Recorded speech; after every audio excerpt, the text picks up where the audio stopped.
Si Senator Risa Ontiveros na ang ikalawang senador na gustong imbestigahan ng provisional understanding sa pagitan ng Department of Foreign Affairs at ng China kaugnay ng Ayungin Shoal.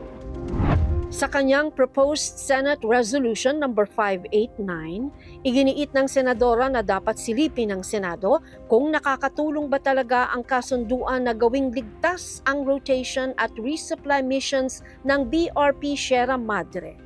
Tanong ni Ontiveros, kung gumagana raw ang kasunduan, bakit nagkakasakitan na ang mga sundalo ng Pilipinas sa China sa Ayungin Shoal? Simula ng pasukin nila ang Provisional Understanding.